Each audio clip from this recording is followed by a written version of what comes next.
प्रेम से सद्गुरु भगवान की जय। आज कथा का तो अंतिम दिन है, लेकिन सत्र पहला है, एक सत्र शाम में होगी। तो आज प्रातःकालीन सत्र में विचार कर लेना है कि हम लोग 7 दिन से कथा को श्रवण करते आ रहे हैं। तो जिनका कथा हम लोग सुने उसको यहाँ से खुश होकर के जाना चाहिए कि नाराज होकर के? खुश होकर के जाना चाहिए जी।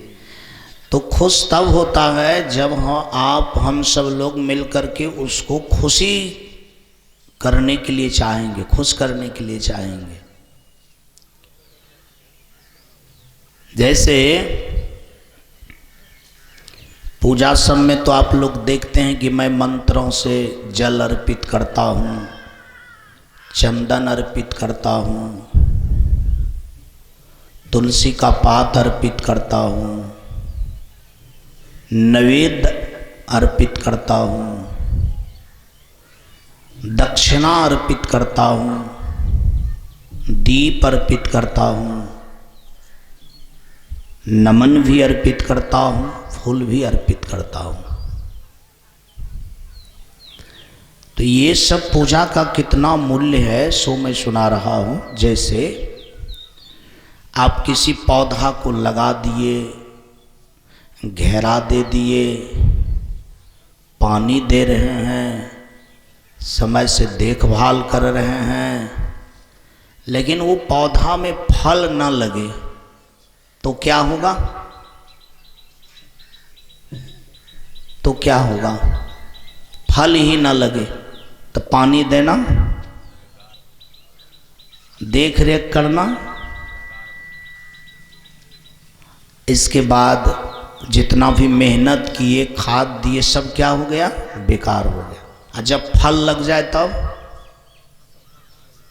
जब फल लग जाए तो सब साकार हो जाएगा, सार्थक हो जाएगा।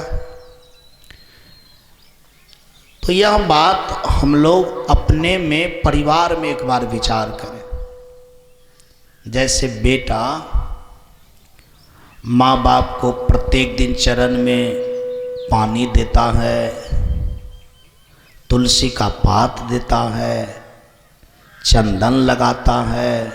मान लीजिए कि बेटा माता पिता के चरणों में ये सब करता है, फूल चढ़ाता है, नैवेद्य देता है, अगरबत्ती दिखावे, सब कुछ करे, लेकिन माँ बाप का एक भी बात नहीं माने, तो माँ बाप क्या समझेगा? इस सब काम को क्या समझेगा? मतलब ये पानी चढ़ाना, फूल चढ़ाना, चंदन चढ़ाना, दीप दिखाना, अगरबत्ती, नैवेद्य सब कुछ करे, लेकिन माँ बाप के एक भी बात को वो नहीं माने, तो ऐसा करने से माँ बाप खुश हो जाएगा बेटा पर? कहाँ बोल रहे हैं? खुश तो नहीं होगा। लेकिन इतना करे और सब बात माने, इतना करे और सब बात क्या करे? माने, तब क्या होगा? मतलब मेरा कहने का तात्पर्य ये सब भी करे और बात भी माने, तब ना सार्थक होगा। अब मान लिया जब बात तो मानता है, ये सब भी करता है, तो बढ़िया बात है ना कि बात भी मानता है, समय पर पानी भी देता है, समय पर चंदन भी पीसता है, समय पर दीप भी का भी वो जो है क्या कहते हैं, जुगाड़ करता है, समय पर नैवेद्य देता है, भोजन देता है, समय से सब कुछ करता है, साथ साथ समय से बात भी क्या करता है? मानता है। हाँ, मतलब इतना करने के बाद, इतना तो इसलिए क्यों किया जाता है कि भाई सबसे पहले तो वृत्ति जुड़ेगा तब तो बात मानेगा। वृत्ति नहीं जुड़ेगा तो किसी का बात थोड़े मानेगा। तो ये सब तो एक गुरु से रिश्ता कायम करने के लिए है कि मैं आपके लिए पानी ला करके देता हूँ, चंदन ला करके देता हूँ, तुलसी का पात लेकर के देता हूँ, फूल देता हूँ, लेकिन मेरा एक उद्देश्य होनी चाहिए कि हम आपकी सारी बात को भी क्या करें, माने। क्या करें? हाँ, सदगुरु की सब बात को मानना। समझिए कि सदगुरु को खुश करने का ये सबसे बड़ा उपहार है, सबसे बड़ा उपहार है। तो कौन सब लोग खुश करना चाहते हैं? हाथ उठाइए। तो गुरुदेव को कौन सब लोग खुश करना चाहते हैं? मैं भी चाहता हूं। तो गुरुदेव के सब बात मानना तो पड़ेगा। आप लोग उठा दी हाथ। गुरुदेव क्या कहते हैं इस बात पर कभी ध्यान दिया है कि गुरुदेव का क्या क्या वचन है? गुरुदेव का वचन है कि मांस मछली नहीं खाना चाहिए। तो इसमें से जितने भी लड़कियां कलश ली है, इसमें से कौन सब लोग मांस मछली खाती है? हाथ उठाओ। तो अब सब सटक दम हो गया। हाथ तो उठाने में बड़ा आसान, ऐसे कर दिए। अरे गुरुदेव की वाणी है कि मांस मछली नहीं खाना चाहिए, तो बात मानिएगा तब ना गुरुदेव खुश होगा। आप लोगों ने घड़ा ली, उठाई, प्रत्येक दिन पूजन करती है, ये बढ़िया बात है, ये अच्छी बात है कि हम गुरुदेव में समर्पित होकर के स्नान करके आती हूँ, फूल चढ़ाती हूँ, अगरबत्ती दिखाती हूँ, ये बढ़िया बात है। लेकिन हम एक को बात गुरुदेव का नहीं मानते हैं, भगवान का एक भी बात नहीं मानते हैं। तो ये सब करना क्या हो जाएगा? तब तो ड्रामा हो जाएगा और गुस्साएंगे गुरुदेव कि ये सब फूल भी चढ़ाता है, अगरबत्ती भी दिखाती है, पानी भी चढ़ाता है, लेकिन हमारा बात एक भी नहीं मानती है। तब ये गुरुदेव को खुश करने का तरीका हुआ कि चिढ़ाने का तरीका हुआ? आप वहीं लोग फाइनल कीजिए। मान लिया जाए माँ बाप का बात नहीं रखेंगे, अगरबत्ती लेकर के जाएंगे दिखाने के लिए, तो माँ बाप गुस्साएगा कि क्या करेगा? आपको बढ़िया समझेगा, कहेगा ना कि देखो लड़का को लाज भी नहीं होता, बात मानने में पीछा, अगरबत्ती दिखाने में। हाँ, सबके सामने में कहता है कि नहीं हम पिता को अगरबत्ती दिखा रहे हैं, बात मानते हैं कुछ नहीं। तो वो पिताजी समझेगा ये बेटा हमारे साथ क्या करता है, हमको उल्लू बना रहा है, हमको बेवकूफ समझ रहा है कि खाली अगरबत्ती दिखा करके हमको ठगना चाहता है। बात समझ में आ रही है? लेकिन साथ साथ अगर बात भी मान ले तो माता पिता या गुरु समझेंगे कि नहीं ये हमारा बेटा बहुत अच्छा है, फूल भी चढ़ाता है, पानी भी चढ़ाता है, चंदन भी लाता है, दीप भी लाता है, समय से मुझे भोजन भी कराता है, लेकिन जितना भी बात है वो सब क्या करता है, मानता है। तब हृदय में कितना सुकून मिलेगा, कितना सुकून मिलेगा। अरे ऐसे बाल बच्चा को छोड़ करके कभी माँ बाप कहीं जाना चाहेगा? वो कुंभ में भी नहीं जाना चाहेगा स्नान करने, उसकी जगह दो हमरा बड़का कुंभ घरे में है, हम जाए वहाँ पर, हमरा तो बाल बच्चा इतना सुंदर है कि वहाँ के कुंभ से भी ज़्यादा मुझे सारा कुछ मिल रहा है।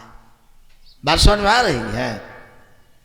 तो गुरुदेव का वचन है या भगवान का वचन है कि हर आदमी को वैष्णव धर्म का पालन करना चाहिए, अर्थात मांस मछली अंडा शराब नशा ये सब को छोड़ करके रहना चाहिए, सात्विक बनना चाहिए। क्या बनना चाहिए?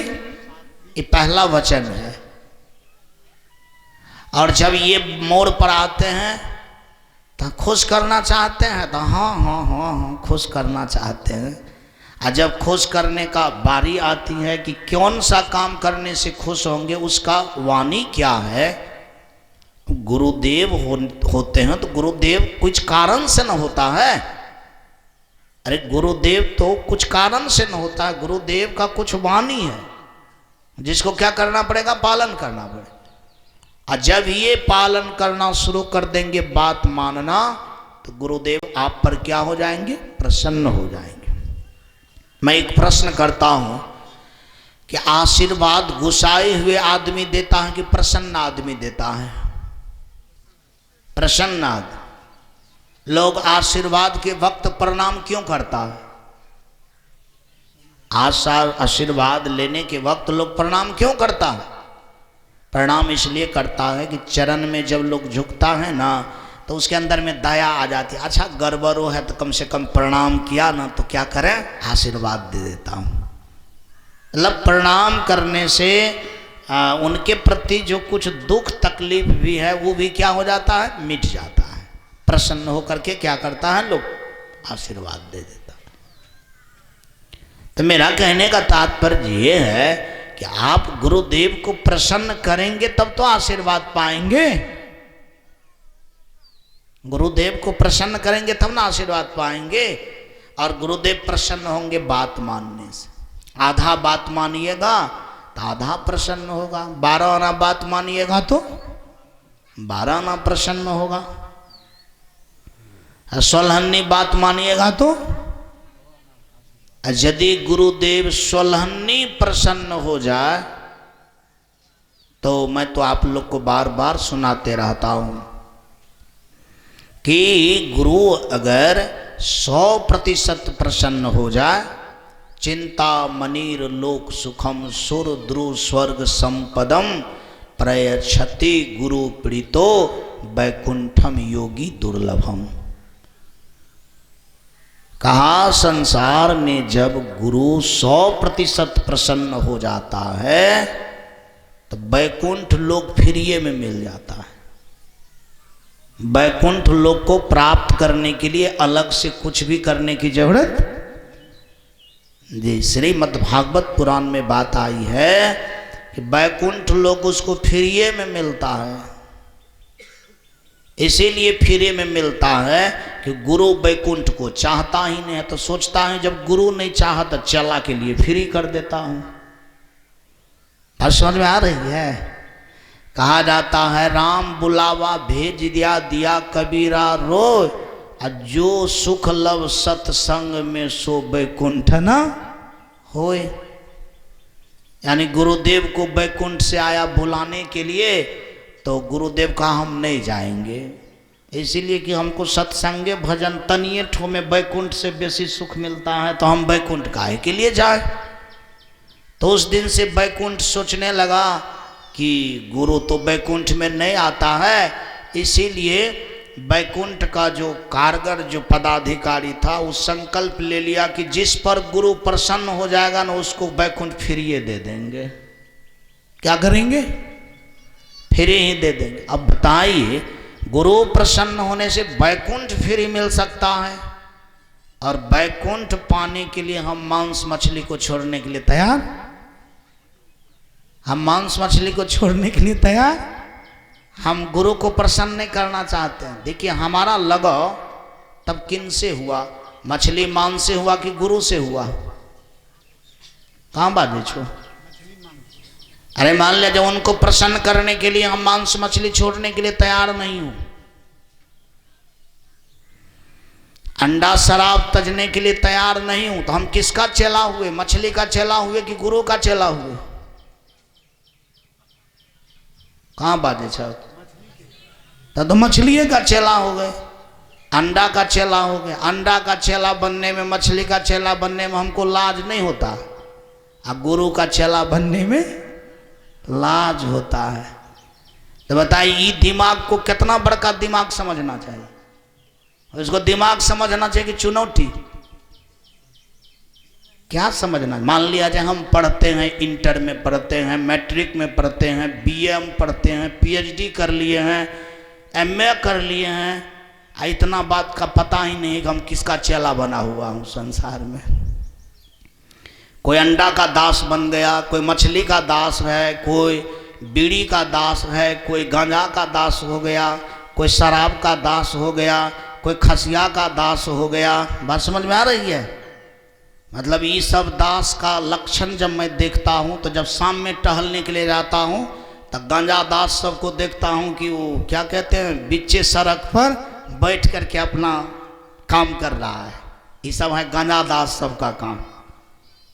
तो आप समझ सकते हैं गांजा दास बनने में लाज नहीं है, दारू दास बनने में लाज, मछली दास बनने में लाज, अंडा दास बनने में लाज, लेकिन गुरु का दास बनने में लाज होता है। तो उसका नाम लाज हुआ कि निर्लज हुआ? जब उसको हम कहेंगे कि लाज हो रहा है तो निर्लज किसको कहेंगे? और आज संसार में निर्लज का संख्या, अब बताइए वो निर्लज सोचेगा कि नहीं हम गुरु को प्रसन्न कर देंगे तो हो जाएगा? कहां बोल रहे हैं? उससे गुरु प्रसन्न नहीं होगा। गुरु तब प्रसन्न होता है जब अचरा कचरा दास वाला को क्या करें, त्याग करें कि हमको छोटका चीज का दास बनना नहीं है, हमको क्या करना है, जो सबसे बड़ा है उसका दास बनना है। क्या बनना है बोलिए? जो सबसे बड़ा दास, जो सबसे बड़ा है उसका दास बनना है। कहा इस संसार में अगर आप चेला नहीं भी बनेंगे तो आप किसी न किसी का चेला रहेंगे।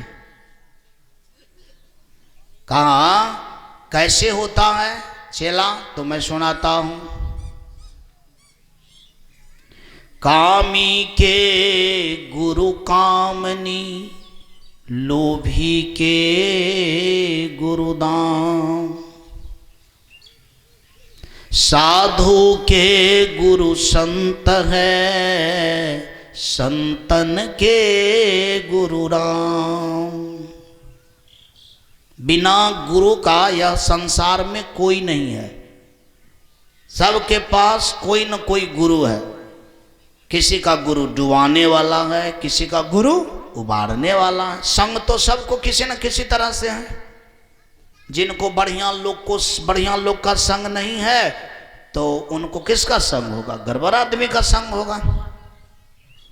आज जिसको बढ़िया आदमी का संग है उसको गड़बड़ आदमी का संग नहीं होगा। जिसको बढ़िया गुरु का संग हो गया है तो दबका गुरु उसके निकट से हट जाएगा। कहा कामी के गुरु कामनी। कहा जो व्यक्ति विषयी है, जो व्यक्ति क्या है, विषयी है, उसका गुरु कामनी है। कामनी का मतलब है कि जैसे लड़का विषयी होगा तो उसका गुरु स्त्री हो जाएगी, स्त्री विषयी होगी तो उसका गुरु महाराज पुरुष हो जाएंगे। गुरु तो करना ही पड़ेगा।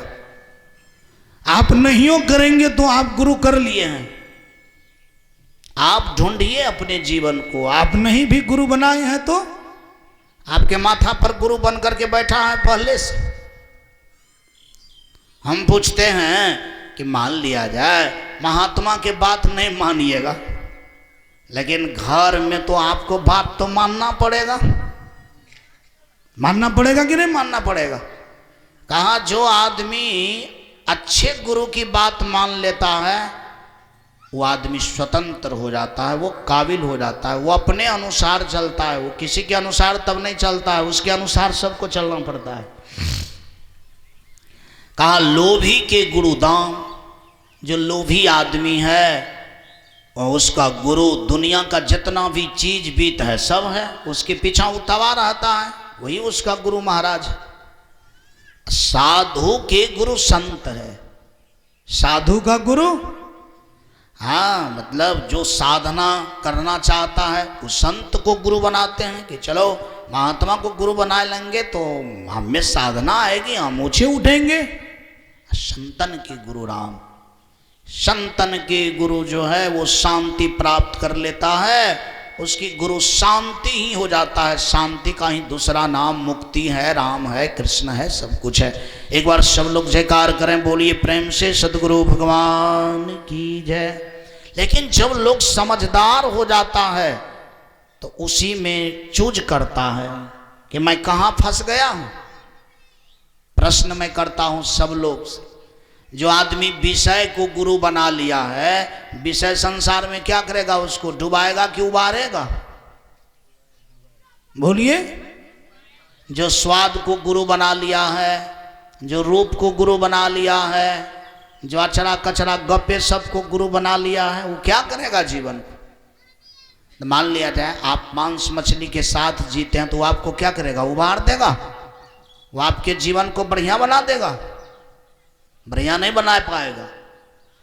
इसीलिए गुरु को प्रसन्न करने के लिए ये सारा कुछ को क्या करना चाहिए? क्या करना चाहिए? त्याग कर देना चाहिए। और त्याग का भी समय होता है। त्याग का भी क्या होता है? समय होता है। 5 साल के उम्र से शुरू, और जब 18-20 साल के उम्र तक में लोग त्याग करता है बुराई का, तो भगवान उसको अमृत जैसा फल देता है। कैसा देता है? 5 साल के उम्र से शुरू, 20 साल के उम्र तक कितना हुआ? 15 साल टाइम हुआ। कहा 15 साल तक के उम्र में अगर आप बुराई का त्याग कर दिए तो आपको कैसा फल मिलेगा? अमृत जैसा। और उसको जल्दी फल मिलता है। कहा यदि जवान होकर कुछ उम्र तक, अब जैसे मान लिया जाए 50 वर्ष 55 वर्ष के बीच तक में अगर आप त्याग करते हैं तो आपको दूध जैसा फल मिलेगा। कैसा? दूध जैसा फल मिलेगा। और यदि बूढ़ा होकर के एकदम पूरा जो है झंखार हो गए, ने लखा होता है, ने कान सुनता है कुछो ने, तब मन में होता है त्याग, तो आपके पास रहबे क्या करेगा सो त्याग कीजिएगा। एक तो बूढ़ा है, क्या कहते हैं, घर भैया के नामा है, वो क्या त्याग करेगा? उन्हें सुनवे करता है, नहीं बढ़िया से चल ही पाता है, और नहीं कुछ बूझ ही पाता है। अब तो वो हो गया रिटायर। क्या हो गया? उसको तो दुनिया रिटायर करता है कि चलो हम तुमको ही त्याग दिए। वो क्या त्यागेगा? जो मास्टर रिटायर होने वाला हो गया, वो कहेगा कि हम नौकरी को रिजाइन देता हूं, तो ये बात गलत है कि सही? कहां बात है को? उसको तो सरकारें रिजाइन कर रहा है कि जाओ हो गया, अब तुम्हारा ड्यूटी खत्म, अब तुम लायक नहीं है। और वो कहे कि नहीं हम ही रिजाइन देता हूं, तब इसका मतलब है कि ये बात फॉल्स हो जाएगा। तो 60-70 साल के बाद, मतलब 55-60 साल 60 के बाद यदि कोई कहता है कि मैं त्यागना चाहता हूं कोई चीज को, उसको तो संसार त्याग रहा है। संसार क्या कर रहा है? त्याग कर रहा है कि अब तुम लायक का नहीं है।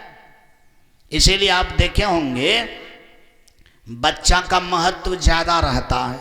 परिवार में सबसे ज्यादा आदर किसका होता है? बच्चा का कि जवान का? कहां बाजी साहब? बच्चा का आदर ज्यादा रहता है, और जवान का आदर बच्चा से थोड़ा कम रहता है। और सबसे कम आदर किसको मिलता है परिवार में? हाँ, बुढ़वा सबको, जो साफ रिटायर है। मतलब उसके लिए बवाजियों सब चिल्लाता है कि नहीं, बुढ़वो सबको आदर मिलना चाहिए, मिलना चाहिए, मिलना चाहिए, मिलना चाहिए। बात समझ आ रही है? आज तक किसी सत्संग में कथा में सुने होंगे कि बच्चा को आदर करना चाहिए? सुने हैं? जवान आदमी को आदर करना चाहिए, सुने हैं? तो क्या सुनते होंगे? बुढ़वा बुढ़िया सब कनी देखो मान हो धर्म चीज, क्योंकि उसको कोई नहीं पूछता है, उसका मान आदर सबसे कम होता है। इसीलिए सब आदमी की दृष्टि उस पर रहती है, दीनहीन पर। इसका मतलब है कि वो रिटायर हो गया। वो क्या हो गया? परिवार के भी लोग जानते हैं कि अब इनसे कोई लाभ होने वाला का, तो महीना महीना ही 2-4 हजार टका खर्चे करवाता है, डॉक्टर के पास ले जाना पड़ता है, इसमें खतरा है, लोग है, तब भगवान से कहता, हे भगवान आप हमारे माए बाप बूढ़ भोगले लाइए जात एकरा फायदा होते। बात समझ में आ रही है? मतलब इसको शरण लगा लीजिए, अब इसको ये नहीं मत रखिए, नहीं तो अब इनसे हम लोग परेशान हो रहा हो। क्या हो रहा हो?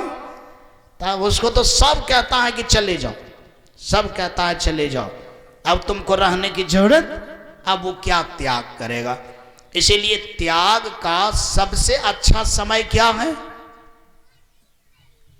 त्याग करने का सबसे अच्छा समय 5 साल से लेकर 20 वर्ष तक की उम्र में सबसे अच्छा त्याग करने का समय है। आपको मैं क्या बताऊं, शास्त्र सब में आप देखेंगे तो जो 5 साल से 20 साल के बीच तक में त्याग किया वो महान हो गया, बहुत ज्यादा महान हो गया। जैसे ध्रुव वगैरह भी सारा चीज का त्याग किया था 7 साल की उम्र में। कितना साल की उम्र में? 7 साल की उम्र में। प्रहलाद सब तो अपने प्राण का भी निछावर कर दिया 6-7 साल में। कितना साल में? समझ सकते हैं। और हम लोग कितना पागल आदमी हूं कि सुन लेता हूं और अंठा देता हूं।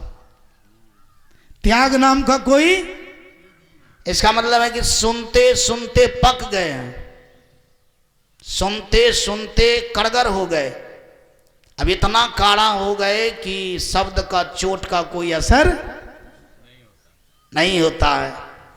अगर शब्द का असर होता तो कहा जाता है शब्द छोड़ा शब्द मारा गिर पड़ा, शब्द छोड़ा राज, जिन जिन शब्द विवेक किया तिनके बने गो काज।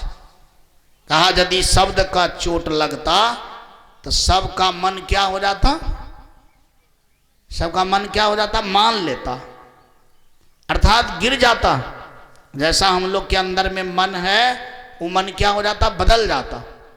लेकिन नहीं बदला, असर नहीं हुआ। इसका मतलब है कि हम लोग के अंदर में शब्द का चोट कहां बाजे छा? शब्द का चोट नहीं लग रहा है। तो जिनको शब्द का चोट नहीं लगेगा तो इसका मतलब है कि वो बात से बुझने वाला बाजे छे। जिसको शब्द का चोट नहीं लगा इसका मतलब है कि उस शब्द बात को बुझने वाला तो कैसा भूत हो जाएगा। जो बात से नहीं बुझता है उसी को यमराज का क्या लगता है? कहां बाजे छो? अरे यहां तो बात की चोट केवल दिया जाएगा, यदि इस बात को नहीं बुझेंगे तब किसका चोट लगेगा? किसका चोट लगेगा? यमराज का। और यमराज का जब डंडा लगेगा तो उस जगह पर न आपकी माँ रहेगी, न पिता रहेंगे, न भाई रहेंगे, न कन्या रहेगी, न दुल्हा रहेगा, अकेले चिल्लाएंगे। अकेले क्या करेंगे? तो जो सुनेगा वो कठोर है, जो आपकी आवाज सुनता थोड़ा सा कहता भी यमराज को कि नहीं छोड़ दीजिए, माफ कर दीजिए, वो आपके पास रहेगा ही नहीं। बात समझ में आ रही है? वो रहेगा ही नहीं तो कितना पाला पड़ेगा। एक कथा मुझे याद आ गई, सुना रहा हूं। एक काली मंदिर था, काली मंदिर में बलिदान होता है। काली मंदिर में हाँ बलिदान होता है।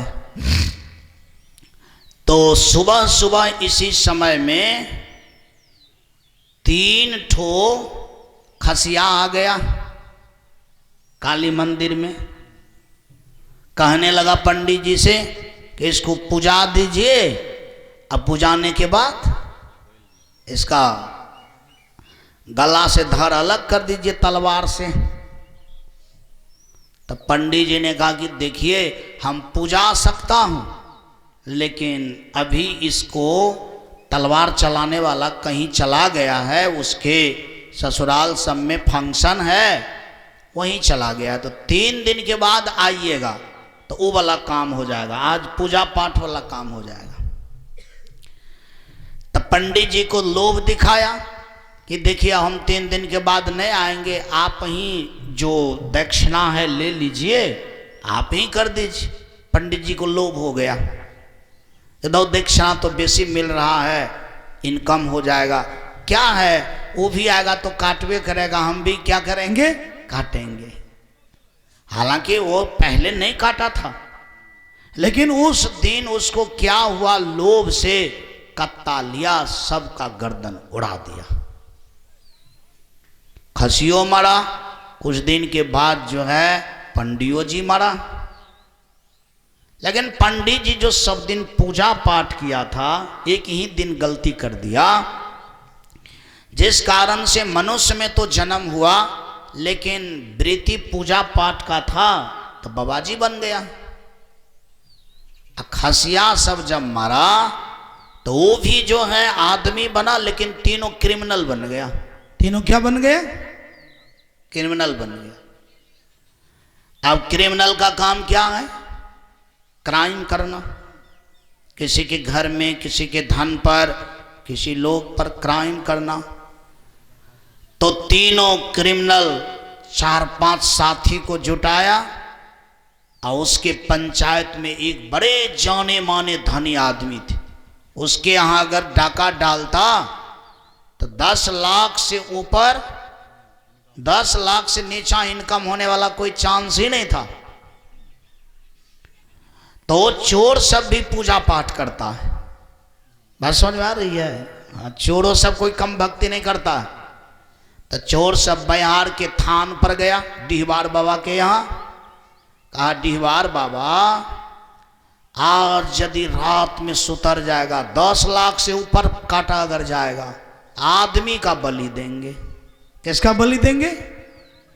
आदमी का, लेकिन आप कृपा करके रखिएगा। गया, डाका डाला, 10 लाख को कौन पूछता है, 25 लाख से काटा है, भव चला गया। बोलिए प्रेम से सदगुरु भगवान की जय। माले माल हो गया, बहुत कारगर, अच्छा काम हुआ।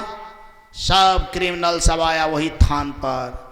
तो उसमें से एक तो क्रिमिनल कहने लगा कि गछा तो था कि 10 लाख से ऊपर होगा तो आदमी का बलि देंगे, ढूंढो नहीं आदमी कहाँ मिलेगा।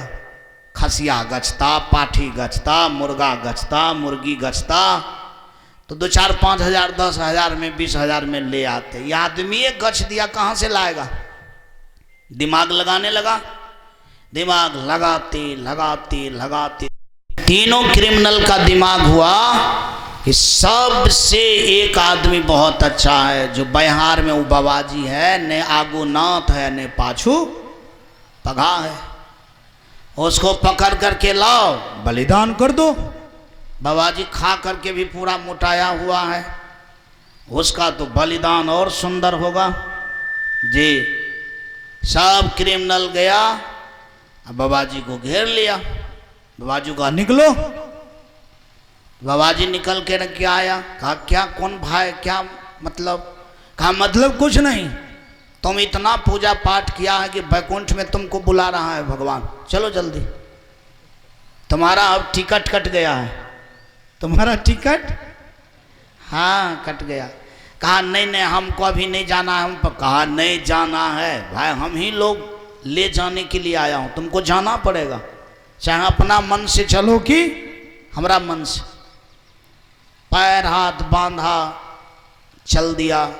अब रात के मौसम में अब कहीं ले जा रहा है तो महात्मा को पता चल गया कि लगता है हम खतरा में चला जा रहे हैं। अब थरथराने लगा, रो रहा है।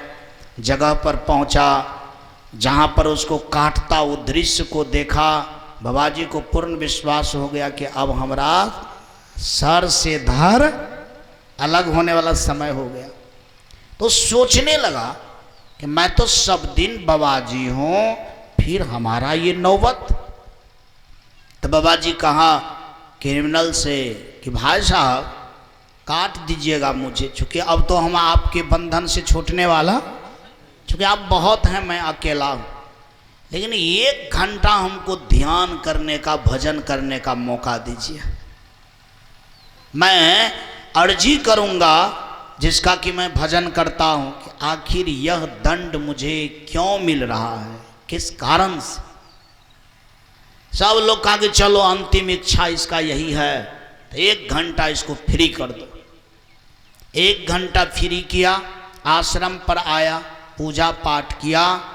उसके अंतःकरण में वृत्ति आई कि मैं पूर्व जन्म में पंडित था, ये तीनों क्रिमिनल खस्सी था, इसको मैं काटा हूँ।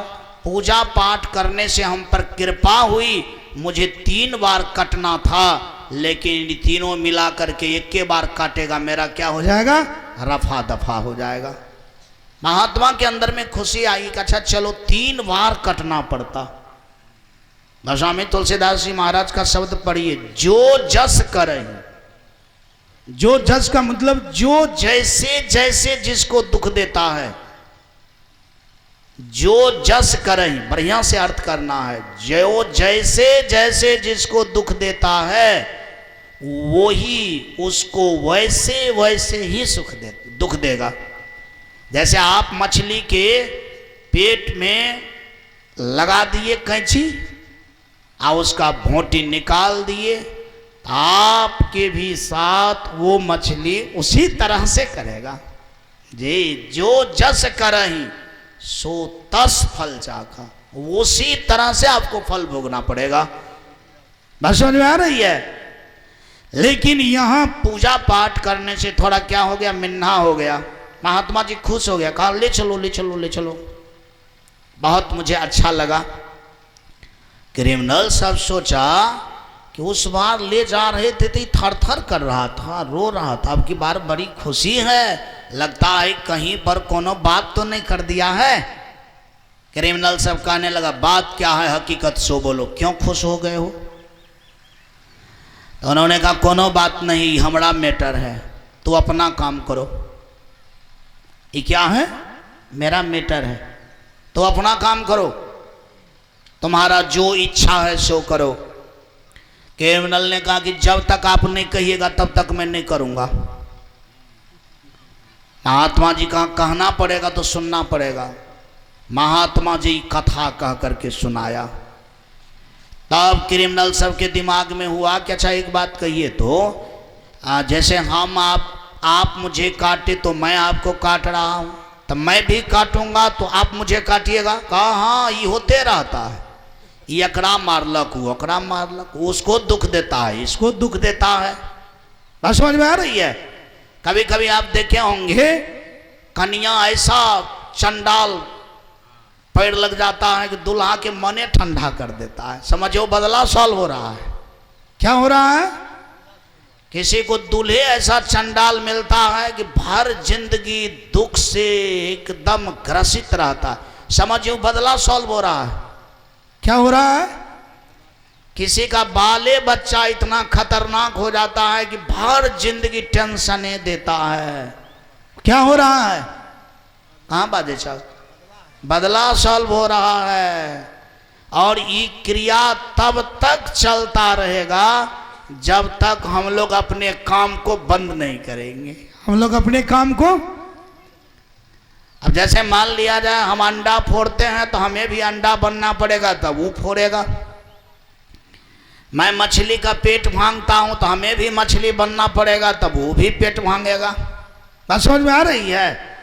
तब ये कर्म तो चलता रहेगा, ये तब तक चलता रहेगा जब तक कि ये बात नहीं बुझ जाएंगे। बात समझ में आ रही है। तो हम लोग को जो भगवान दिमाग दिया है बुझने के लिए, आखिर दिमाग को चुनौती बनाने के लिए क्यों दिया है दिमाग, प्रश्न है ना कि भगवान दिमाग क्यों दिया होगा, कोनो कारण से न दिया होगा। अरे मनुष्य के जीवन में दिमाग का कितना दाम, मनुष्य के जीवन में दिमाग का कितना दाम, सबसे ज्यादा दाम। दिमाग खत्म तो जीवन, दिमाग खत्म तो जीवन खत्म। जगर दिमाग खत्म हो गए तो उसके नाम पर लगता है पागल हो गया। ये क्या हो गया, पागल हो गया। और पागल तो पशु से भी ज्यादा खतरनाक होता है, पशु से भी ज्यादा खतरनाक होता है। एक पागल का मैं नाम सुना रहा हूं। धारहारा गांव है एक, कठौतिया के बगल में। एक पागल को क्या किया था, हाथ बांध करके अब पैर बांध करके चौकी में बांध दिया था। सुनिए बढ़िया से। तो उसकी बहन सोचे कि हमारा भाई पागल हो गया है, जाते हैं एक बार दर्शन कर लेने के लिए। अरे लोग आता है ना भेंट घाट करने के लिए। बहन आई, वो पगलहा रोने लगा कि देखो हमको बांध दिया है, बहन खोल दो खोल दो खोल दो। बात समझ में आ रही है? अब बहन के अंदर में दया आ गई। आंगन के सब आदमी किधरों गया, बहन खोल दी। उसी बगल में तो ईटा था, पगलहा ईटा लिया, बहन को 3 ईटा दिया पीठ पर। समझ भाई, पगलहा का मन हरिहर भेल और 9 2 11। अब जिसको 3 ईटा लगेगा उसका क्या हालत होगा, ये भी हॉस्पिटलाइज, वो भी पार। इसका मतलब है कि उस दिन उस बहन को यहां आना था, बदला सॉल्व करना था। बोलिए प्रेम से सदगुरु भगवान की। तो मेरा कहने का अर्थ ये है, ये अदला बदली जब तक आपके दिमाग में रहेगा तब तक दुख से छुट्टी मिलेगी। बोलिए सोलो। इसका मतलब है कि दुख देना बंद कीजिए, दुख देना बंद कर दीजिए। दुख देना बंद कर दीजिएगा, दुख आना भी क्या हो जाएगा, दुख आना भी क्या हो जाएगा, बंद हो जाएगा। तो मेरा कहने का अर्थ ये है कि दुख देना बंद कीजिएगा, यही सदगुरु का सेवा है, तो खुश होगा। मैं अपनी बात को कहा था ना कि सदगुरु को अगर खुश करना है, आज अंतिम दिन है, पहला सत्र है। तो जो आदमी खुश करना चाहते हैं, तो जो खुश करना चाहते हो सदगुरु की बात को मानिए, सदगुरु की बात को मानिए और दुख देना छोड़िए। दुख देना छोड़िएगा तो मांस मछली भी क्या हो जाएगा। अरे मांस मछली कैसे मिलता है, गेहूं के खेत में फरता है कि मांस मछली तो आखिर कोई प्राणी का ही ना होगा। जब तक प्राणी का हत्या नहीं होगा, वो छटपटाएगा नहीं, रोएगा नहीं। एक बकरी को जब काटा जाता है तो कितना भेमियाता है। बोलिए सर, आप देखे हैं कभी, जब मैं बस की यात्रा करता हूं और जहां 2-4 ठो खस्सी बंधा हुआ रहता है, और खस्सी का जब डोरी पकड़ता है उसको लाने के लिए, तो खसिया पूरा भार पीछा कर देता है कि हम नहीं जाएंगे। क्या करेंगे? तो एक ठो रस्सी खींचता है, एक ठो इधर से धकेलता है। बात समझ में आ रही है? जब उसको पटकता है तो एकदम चिल्लाता है। अब आप समझ सकते हैं कि किसी का गर्दन कटे और वो देखने के लिए अपना लोग मतलब सह लिए, तो उस आदमी को क्या कहना चाहिए, दैत कहना चाहिए कि आदमी। बोलिए सब आदमी। जो एक दूसरे के प्राण जाते हुए देख लिया और सह लिया, उसको क्या माना जाएगा, दयालु। कहां बात है साहब, उसको क्या माना जाएगा, दयालु। उसको दयालु नहीं माना जाएगा, उसका नाम आएगा कठोर में। क्या नाम आएगा? हम आदमी बने हैं कठोरे बनने के लिए, क्या आदमी बने हैं दयालु बनने के लिए? क्या बनने के लिए? इसीलिए जो हो गया सो हो गया। जितना दिन तक गलती करना था कर लिए, लेकिन जब ये बात को सुने तो ये शब्द से हम लोग का ये विचार क्या हो जाना चाहिए, मर जाना चाहिए। क्या हो जाना चाहिए? तब ना हुआ कि आप सुने, आप समझे, आप सुन रहे हैं केवल और आप पर कोई प्रभाव ही ना पड़े। हम खा रहे हैं और देह पर कोई असर ही नहीं पड़े तो डॉक्टर के पास जाते हैं। एक थारी खाए चाहिए लेकिन देह में खून नहीं बनता है, तो लोग आपको क्या साबित करता है कि आप बीमार हैं, आपका पेट गड़बड़ है, आपका लीवर काम नहीं करता है। उसी तरह से बात सुनते हैं अब प्रभाव नहीं पड़ता है, तो इसका मतलब है कि आपके मस्तिष्क का लीवर खराब हो गया। क्या हो गया? कि जैसे खाते हैं पचता नहीं है तो पेट का लीवर खराब हो गया, और सुनते हैं अब बात नहीं समझते हैं तो समझिए आपका दिमाग के लीवर खराब हो गया। तो जैसे व्यक्ति के लीवर पेट का खराब होता है तो देह कमजोर होता है, और दिमाग के लीवर खराब होता है तो उसका कौन चीज कमजोर होता है? ज्ञान बुद्धि कमजोर होता है। बात समझ में आ रही है? इसीलिए सब लोग अपने ज्ञान को मजबूत कीजिए। आई घड़ी घंटाल सबको जो है गुरु जो बनाए हुए हैं, सब जो अचरा कचरा का दास बन गए हैं, इस दास से मुक्ति पाइए। और जब ये आप सही चीज के पास और सही बात को मान लेंगे, उसी दिन से आपका नाम हो जाएगा सदगुरु के दास। किसका हो जाएगा? हाँ, सदगुरु के दास। मेरा कहने का अर्थ ये है कि यदि कोई आदमी इस बात को मानने के लिए तैयार हैं, तो यदि मानने के लिए तैयार हैं तो मंच पर आवे कि मैं सदगुरु को खुश करने के लिए मंच पर आया हूं, और कुछ न कुछ दान कीजिए। कुछ न कुछ। सबसे बड़ा दान संसार में क्या है? सबसे बड़ा दान, कितना बार बोलता हूं मैं, बोलते बोलते थरथर, और आप लोग सुनते सुनते थरथर हो गए। सबसे बड़ा दान संसार में क्या है? सबसे बड़ा दान संसार में क्या है? सबसे बड़ा दान है बुराइयों का दान। अब समझ में आ रही है? सबसे बड़ा दान क्या है? गाय दान करने से कल्याण नहीं होता है, सोना दान करने से कल्याण नहीं होगा, कपड़ा दान करने से कल्याण नहीं होगा, अन्न भी दान करने से कल्याण नहीं होगा। कल्याण चाहते हैं तो उसका एक ही रास्ता है। कौन चीज का दान? गड़बड़ सरबर का दान, आपके अंदर की बुराई का दान। बात समझ में आ रही है?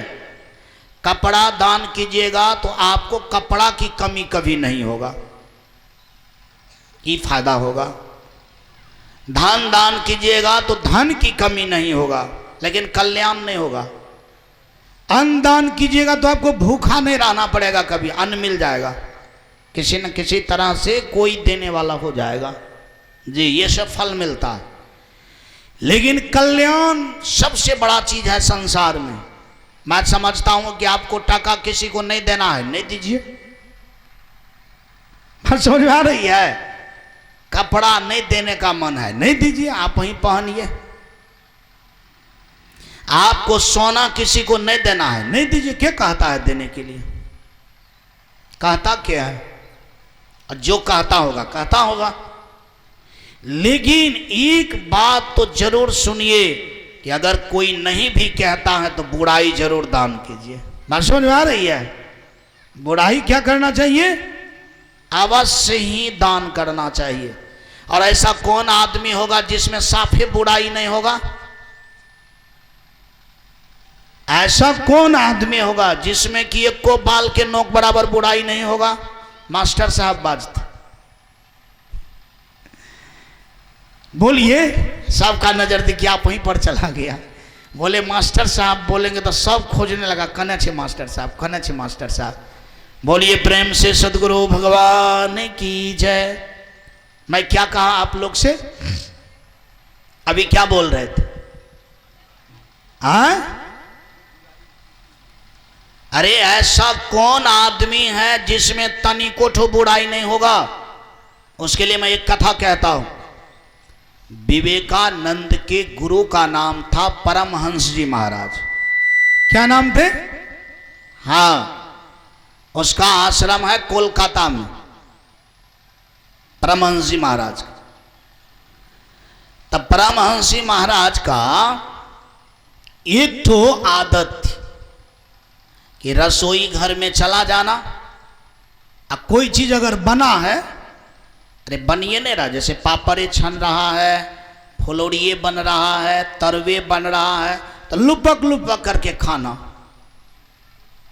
मतलब इसमें से भी खा लिया, उसमें से भी खा लिया। कथा सुनो बढ़िया से। बोलिए प्रेम से सदगुरु भगवान की। बात समझ में आ रही है? लुपक लुपक करके प्रत्येक दिन तो अब सब शिष्य सब समझते थे गुरुदेव तो इतना बड़ा हो गया है, महान आदमी है। कौन आदमी है? महान आदमी, जिसके पास में बड़ा से बड़ा लोग नतमस्तक होने के लिए आता है। ये गुरु जी का कौन आदत है, जब हम लोग इसके पास तो थाली के थाली कचौड़ी फुलौड़ी ले जाते हैं कि जितना खा पाइए। शिष्य लोग सब पहले क्या करता है, बनता है तो सब कुछ गुरुदेव के पास ले जाता है कि खाइए गुरुदेव, जितना बच जाएगा उसमें से हम सब लोग खा लेंगे। यही करते हैं ना, यही करते हैं, सब कुछ उनके पास ले जाते हैं, जितना खाना है खा लीजिए। तो सब शिष्य सब सोचा कि जब इतना खिलेबे करते हैं तो गुरुदेव को आखिर ये लुपक लुपक खाने वाला आदत कौन है, इस पर विचार होना चाहिए। इस पर क्या होना चाहिए? विचार होना चाहिए। मान लिया जाए कोई बाहर का लोग आएगा देख लेगा तो गुरुदेव के संबंध में क्या सोचेगा, क्या सोचेगा कि कैसा गुरु है कि जिसको लोग महान कहता है और वो आदमी देखते हैं कि तरवा वगैरह सब्जी वगैरह लुपक लुपक करके खाता है, तो अच्छा नहीं लगेगा। तो एक दिन सब शिष्य सब विचार किया, गुरु को पूछा जाए कि ऐसा क्यों करते हैं, क्या उनके साथ कोई ठीक से व्यवहार नहीं करता है, खाने के लिए नहीं देता है। तब क्या के पूछेगा उसको, चूंकि गुरु के पास तो जल्दी कोई बोलता नहीं है, जल्दी कोई बोलता नहीं, के कहेगा उसको। तो एक तो वरिष्ठ शिष्य थे, कहा अच्छा कोई बात नहीं हम ही पूछेंगे। तो एक दिन परमहंस जी महाराज को पूछने लगे, प्रातः वेला में, यही समय में, कितना समय हो गया, कितना समय हो गया, घड़ी देखिए सब लोग, 9:03 हो गया। बोलिए प्रेम से सदगुरु भगवान की जय। चरण में प्रणाम किया। वरिष्ठ शिष्य ने कहा गुरुदेव आपकी आज्ञा हो तो मैं एक बात पूछना चाहता हूँ। गुरुदेव बोले पूरा आज्ञा है, जितना एक क्या जितना पूछना है पूछो। गुरुदेव से पूछे, गुरुदेव आप जो सुबह शाम रसोई घर में चले जाते हैं, लुपक लुपक करके खाते हैं थोड़ा थोड़ा, आखिर ये आदत आप में क्यों है? आपको तो टाइम से नाश्ता करवाया जाता है, फिर दोपहर का भोजन मिलता है, फिर शाम में आपको क्या कहते हैं कुछ न कुछ दिया जाता है खाने के लिए, फिर रात में इसके बाद हजार हजार भक्त लोग भी आपके पास आते रहते हैं, कोई मेवा लेकर के, कोई सेब लेकर, कोई संतरा लेकर, कोई दूध लेकर, कोई छाली लेकर। तो आखिर आप ये रसोई घर में आकर के ऐसा क्यों करते हैं? तो परमहंस जी महाराज हंस करके बोले, हो गया, अब मालूम पड़ता है कि अब हमारा मृत्यु निकट आ गया। क्या आ गया? कहा जब तक यह संसार में तनिक में से तनिक भी बुराई शरीर में नहीं रहेगा तब तक वो संसार में नहीं रहेगा, तब तक उसको संसार नहीं रखेगा। जिसमें एक भी रति बुराई नहीं है, संसार उसको अपने पास रखने में समर्थवान, मतलब संसार को रखने की शक्ति उसको कहां बादशाह हो। मतलब जिनमें एक भी पैसा, एक भी बाल के नोक बराबर बुराई ना हो, प्रकृति को रखने का सामर्थ्य नहीं है। प्रकृति को उसको क्या करता है, अपने ग्राउंड से बाहर कर देता है कि भाई हम आपको नहीं रख पाएंगे, क्योंकि आप में तनिक सा भी बुराई नहीं है। परमहंस जी महाराज बोले देखिए मैं तो सब बुराई को तज दिए थे, यही लुपकने वाला बुराई पर हमारा जीवन आज तक कहाँ बोल रहे हैं, चल रहा था। और लो यदि तू कह दिया तो आज से ये भी बुराई को तज देता हूं, लेकिन शाम तक में मैं अब खत्म हो जाऊंगा, क्योंकि जिसमें कोई बुराई नहीं उनको संसार में रहने का राइट नहीं। बात समझ में आ रही है? ये दुनिया में तभी तक लोग रहेगा जब तक कि कुछ ना कुछ बुरा करेगा। बुरा करेगा तब ना फल मिलेगा, तो फल भोगने के लिए रहेगा। इस धरती का नाम है कर्म भूमि। इस धरती का नाम क्या है? कर्म भूमि। मतलब कर्म कीजिएगा बढ़िया खराब, कुछ ना कुछ गड़बड़ सरबर, तो उसको भुगतने के लिए आपको क्या करना पड़ेगा यहाँ। अब भुगतने वाला कोनो चीजें नहीं रहेगा, तो कर्म भूमि पर रह करके आप क्या कीजिएगा? घंटी बजाइएगा। यहां जो भी रहता है भोगने के लिए, क्या करने के लिए? हाँ, या तो सुख भोगिए या तो दुख भोगिए, दो में से एक तो चीज करना पड़ेगा। इसीलिए इसका नाम क्या है? कर्म भूमि। इसका नाम क्या है? जिसमें अब कोई दोष ही नहीं है, कुछ भी लुपकने उपकने झपकने की भी आदत नहीं है। इसका मतलब है कि उसको संसार से टिकट क्या हो जाता है? तुरंत मिलता है, तुरंत। प्रकृति कह देता है कि भाई मुझे रखने की सामर्थ्य तुमको नहीं है, जाओ जाओ जाओ जाओ, भागो, नहीं तो तू खराब कर देगा और लोग को। क्योंकि तू रहेगा सबको सिखा पढ़ा देगा, सब आदमी बढ़िया बिस्तर लेकर के यहाँ से भागना शुरू कर देगा, तो हमारा मामला ही खराब हो जाएगा। बात समझ में आ रही है? अरे सब लोग तो अपना गिरोह तैयार करना चाहता है, तो संसार में रहने वाले व्यक्ति को कुछ न कुछ क्या करना पड़ेगा? एक न एक रति गड़बड़ सरबर करना ही पड़ेगा। जैसे मैं थोड़ा सा बात और कहूंगा, लेकिन ये बात कहने के बाद शाम तक में परमहंस जी महाराज खत्म हो गए। क्या हो गए? सब छाती पीटने लगा, शिष्य सब कि बेकार पूछ दिए, नहीं पूछते तो कम से कम लुपक लुपक करके खाता रहता तो ज्ञान विज्ञान तो मिलता, लेकिन पूछ करके हम लोग क्या किए? क्या किए? अन्याय कीजिए। इसीलिए कहा जाता है कि गुरु के साथ जब भी पूछिए अपना कल्याण के विषय में, वो क्या करता है, अगर उसके विषय में आप जानना चाहेंगे तब आप फिर आपका मामला क्या हो जाएगा? बोलिए सब आदमी। खराब हो जाएगा। क्या हो जाएगा? वो क्या कर रहा है वो मत देखिए, आप उनसे केवल पूछिए कि मेरा कल्याण कैसे होगा। यदि आपको विश्वास है तो ये अनाप शनाप नहीं पूछिए। अनाप शनाप पूछिएगा तो जय गोविंद हो जाइएगा, तब जो चीज मिलना होगा सो चीज नहीं मिल पाएगा। बस समझ में आ रही है?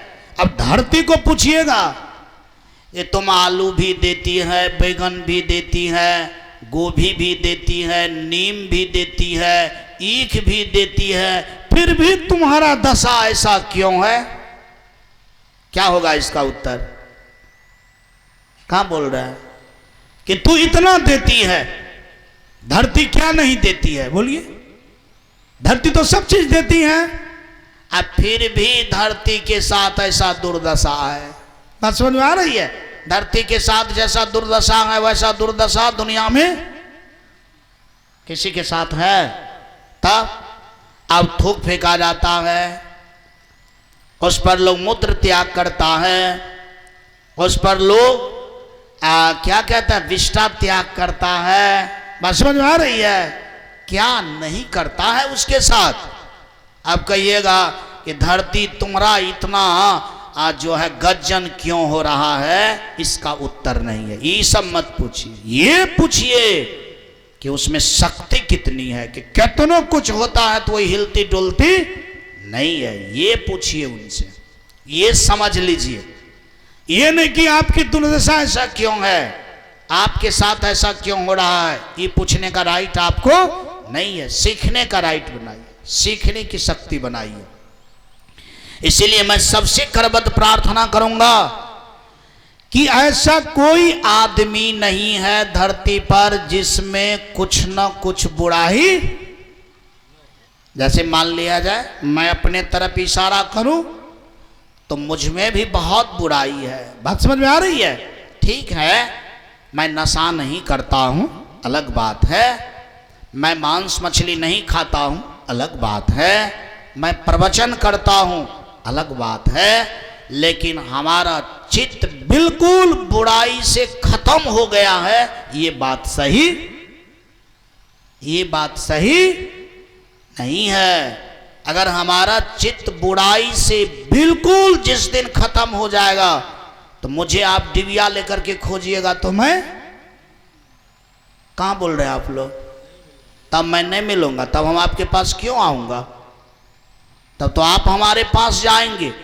मैं आपके पास तब तक आकर के प्रवचन करता रहूंगा जब तक कि हमारे अंदर में कुछ न कुछ बुराई, अरे नहीं रहेगा तो कम से कम प्रवचन करने वाला तो बुराई रहेगा कि जेबे तो गोर लागते आदमी, पंडाल में जाएंगे लोग देखेगा फूल का माला पहनेगा, ये भी बुराई है। ये भी क्या है?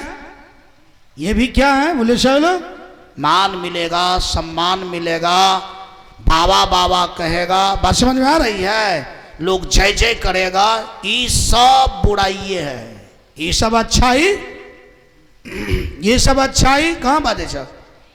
अगर मन में ये भी बात है तो ये भी बुराई है। इसी कारण हमको आना पड़ेगा यहाँ। जिस दिन सब बुराई खत्म उस दिन तो हम बड़का धन सेठ हो जाएंगे। समझ में आ रही है? इतना धन सेठ हो जाएंगे कि आपकी जरूरत मुझे नहीं पड़ेगा। आपको आना है आइए, नहीं आना है। लेकिन जब तक हम धनी नहीं बनेंगे, जब तक हमारा मन में होगा कि नहीं जेबे तब न लोग कहते हैं कि हाँ बाबा जी जिए, बस समझ में आ रही है? जाएंगे तब न प्रवचन करेंगे, तब न लोग को सुनाएंगे। इस सुनाने वाला ये सब जितना भी चीज है इसका भी नाम परम अच्छाई, इसका भी नाम परम अच्छाई नहीं है। यह किसी न किसी तरह से इसका भी नाम क्या है? बुराई है। जैसे मान लिया जाए हम लोग भी जो घर परिवार में जीते हैं और स्नेह जो रहता है बाल बच्चा के साथ, पत्नी के साथ, भले अच्छा ही तरीका का स्नेह क्यों नहीं है, बात समझ में आ रही है? मोह है, ममता है, बुराई नहीं है, लेकिन स्नेह है। ये हमारा बेटी है, ये हमारा बेटा है, ये सब जो बात है इसका भी नाम क्या है? बुराई है। इसी के चक्कर में आदमी को भुगतना पड़ता है, इसी के चक्कर में भुगतना पड़ता है। यही स्नेह के चक्कर में आदमी को काम करना पड़ता है। तो मेरा कहने का तात्पर्य है कि जब ये सब चीज बुराई हो सकता है तो बताइए डायरेक्टे में गांजा पीना, मांस खाना, मछली खाना, ये कितना मतलब मोटका बुराई है। इसीलिए मैं सब आदमी से प्रार्थना करता हूं कि अगर आप सनातन धर्म को मानते हैं तो कम से कम मोटा मोटा बुराई से क्या करना चाहिए? हाथ छूट जाना चाहिए। ये सबसे छोड़िए और गुरुदेव को खुश करने के लिए तैयार होइए कि ना हम गुरुदेव के लिए बनेंगे। किसके लिए? हम गुरुदेव के लिए बनेंगे। हमारे जीवन से गुरुदेव खुश रहे, हमारा जीवन निर्मल हो। और जो व्यक्ति गुरु को नहीं खुश कर पाएगा वो दुनिया के लोग को खुश कर देगा। बाजा तो सब आदमी हृदय से, बोलिए हृदय से। जो आदमी गुरु को खुश नहीं कर पाएगा उनसे यदि एक तो मछली खुश नहीं रहेगा तो वो आदमी को खुश कर देगा। बाजे छ कहां बाजे छ? जो आदमी एक मछली को खुश नहीं कर सकता है, एक खसिया बकरी को खुश नहीं रख सकता है, वो आदमी आदमी को कैसे खुश कर देगा? इसीलिए यदि आप सबको खुश करना चाहते हैं, बात समझ में आ रही है, तो इसके लिए आपको एक वतन, एक बात को स्मरण करना होगा कि मुझे गुरु को क्या करना है? खुश करना है। गुरु के सब बात मान लेंगे, गुरु भी खुश और संसार भी खुश। जैसे मान लिया जाए गुरु के बात मान लीजिए कि ब्रह्मचर्य का पालन करना चाहिए, सब बहन माँ को माँ के जैसा देखना चाहिए। बात समझ में आ रही है? तो बताइए तो आपसे कौन दुखी होगा? अरे मान लीजिए यदि मैं सबको अच्छा नज़र से देखता हूँ कि इधर हमारे पिताश्री हैं, इधर हमारे भाई हैं, इधर हमारा माँ है, इधर हमारे बहन है, बताइए इस भाव से क्या आदमी दुख होगा? कोई दुखी होगा?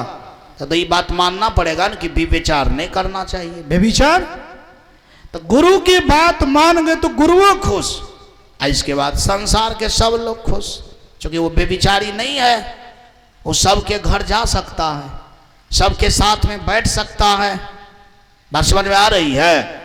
यदि ये गुरु की बात को नहीं माने तब अगर आप कहीं जाते हैं तो क्या कीजिएगा? सबको दुख पहुंचाइएगा कि सुख? क्या पहुंचाइएगा? तब तो आप दुख पहुंचाइएगा। कैसे दुख पहुंचाइएगा? देख देख कर, देखने का कुछ, देखिएगा कुछ। अब बताइए इनसे कितना दुख पहुंचेगा? उस आदमी से कितने दुख पहुंचेगा? समाज क्या हो जाएगा? दूषित हो जाएगा। क्या हो जाएगा? समाज दूषित हो जाएगा, देखने के लायक नहीं रहेगा, सुनने के लायक नहीं रहेगा। बात समझ में आ रही है? इसीलिए अगर दुनिया को अच्छा बनाना चाहते हैं तो गुरु के बात को क्या करना चाहिए? मानना चाहिए। क्या करना चाहिए? मानना चाहिए। मैं एक बात सबसे पूछना चाहता हूं, एक गुलाब के फूल को आप देखे हैं? देखे हैं गुलाब के फूल? गुलाब के फूल से प्रकृति को क्या मिलता है? दुख मिलता है कि सुख मिलता है? सब आदमी बाजा। सुख मिलता है। किसी को दुख मिलता है? अरे गुलाब के पौधा से, फूल से किसी को दुख मिलता है? एक चिड़िया को या पशु को या आदमी को या स्त्री को या पुरुष को, किसी को, या एक चींटी को, एक मोकरा को, एक कोई भी प्राणी ले लीजिए, किसी को मिलता है? और आप आदमी हैं और आपसे किसी को दुख मिल रहा है, तुलना कीजिए तो, तुलना कीजिए तो उस फूल से आप अपने जीवन को, क्या आप गुलाब के फूल के भी समान? आप गुलाब के फूल के भी समान? तब तो इसका मतलब है कि आप पेड़ों के समान नहीं हैं। इसीलिए कबीर बाबा का दर्शन कहता है कि कम से कम गाय के पास सबको जाना चाहिए और पेड़ के पास सबको जाना चाहिए। बात समझ में आ रही है? आदमी को और कम से कम गाय और पेड़ को गुरु बनाना चाहिए। क्या बनाना चाहिए? बोलिए प्रेम से सदगुरु भगवान। अनुराग सागर पढ़ेंगे ना तो पता चलेगा कि गाय के पास जाना चाहिए और इनके बाद किसके पास जाना चाहिए? पेड़ के पास जाना चाहिए। मैं आपको अपनी भाषा में बोल रहा हूं, किताबी भाषा में, इसलिए आपको लगता होगा कि किताब से कहाँ बाजे छे। अरे ये सब बात किताबे का है, ये मुझे थोड़ी आता है। ये बात मैं भी सीखा हूं किताब से, बशर्ते इतनी ही है बात है, ये बात है किताब का, लेकिन बोलता हूं मैं अपनी भाषा में। इसीलिए एक बार जयकार करें, बोलिए प्रेम से सदगुरु भगवान की जय। आप देखे होंगे कि गाय के पास जाकर के एक बार सर्च करें, गाय क्या खाती है? गाय घास खाती है, तिनका खाती है, जो आदमी के काम में नहीं आता है। लार, पुआर, भूसा, घास आदमी के काम में आता है? नहीं आता है। वो चीज गाय खाती है। गाय खाती है तो तिनका खाकर, घास खाकर गाय देती क्या है? दूध देती है। क्या देती है? हाँ, दूध देती है, मक्खन देती है, घी देती है, मट्ठा देती है, दही देती है, मलाई देती है। देती है कि नहीं देती है? जी बताइए, एक तिनका खाती है तो दूध देती है, इसके बाद क्या देती है? गोबर देती है। क्या देती है? हाँ, और कहा जाता है कि गाय भैंस अगर पालना किसान बंद कर दे तो खेत बंजर हो जाएगा। खेत क्या हो जाएगा? बंजर हो जाएगा। जी, आदमी नहीं रहेगा तो बंजर नहीं होगा, लेकिन गाय माल नहीं रहेगा तो खेत क्या हो जाएगी? बंजर हो जाएगी। इसका मतलब है कि गोबर भी उसका क्या है? अमृत है। गोबर भी क्या है? हाँ। इसके बाद गौ मूत्र देती है। बात समझ में आ रही है? मूत्र भी बड़ा अमृत है, खेत के लिए भी, आपके पेट के लिए भी। ये जब लोग पीता है उसका मूत्र तो पेट साफ हो जाता है, मोटका मोटका चाली मर जाता है, भूख लगती है, लीवर बढ़िया हो जाता है। और कहा जाता है गौमूत्र को अगर गर्म करके शुद्ध बना करके आंख में लेता है तो आंख का बीमारी दूर हो जाता है। बस समझ में आ रही है? इतना ही नहीं, कहा जाता है कि गौमूत्र को चमड़ा पर लगाने से विभिन्न प्रकार के चर्म रोग भी क्या हो जाता है? समाप्त हो जाता है। एक बार बोलिए तो सदगुरु भगवान की जय। और कहा गया कि गोबर भी अमृत, मूत्र भी अमृत, दूध भी अमृत, घी भी। अब मर जाती है तो चमड़ा देती है, जूता पहनने के लिए, चप्पल पहनने के लिए। बात समझ में आ रही है? हड्डी से खाद बन जाता है, अब मांस से मैना कौवा का क्या हो जाता है? पेट भर जाता है। एक भी चीज उसका दुरुपयोग हुआ? कहां बोल रहे हैं आप लोग? एक भी चीज दुरुपयोग नहीं हुआ। लेकिन कबीर साहब का दर्शन कहता है मानुष तेरा गुण बड़ा, मांस न आवे काज, हार न होते आभरणा, त्वचा न बाजन बाज। कि आदमी जब पेशाब करता है तो अमृत होता है। कहाँ बादशाह को बार एक बार यदि घर में हो जाता है तो बस सबको खींचना पड़ता है। बस समझ में आ रही है? एक बार जब व्यक्ति टट्टी कर दे घर में तब क्या हाल होगा? वो घर जाने का मन करेगा? अब बताइए कि नहीं उसका वही काम है, नहीं वही काम है। दूध मलाई तो आदमी देवे नहीं करता है, देता है?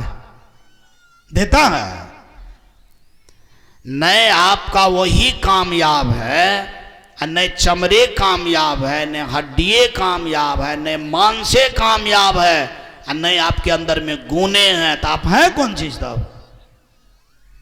बोलिए सब लोग, तब हैं कौन चीज? न चमड़े काम में आया, न हड्डियाँ काम में आया, न मूत्रे काम में आया, न टट्टिए काम में आया। और गुणों ऐसा है कि दुखे लोग को देता है। तब वो आदमी का कौन मोजर? कई टका दाम होना चाहिए उसका। तब समझिए कि उस सड़ल का क्या कहते हैं? आलू है। सड़ा हुआ आलू क्या करता है? दुख देता है, घर में गंध करता है। उसको लोग मजदूर को मजदूरी देकर क्या करता है? गड्ढा में फेंकवाता है। क्या करता है? इसीलिए कहा जाता है कि हर आदमी को गाय के पास जाना चाहिए। किनके पास?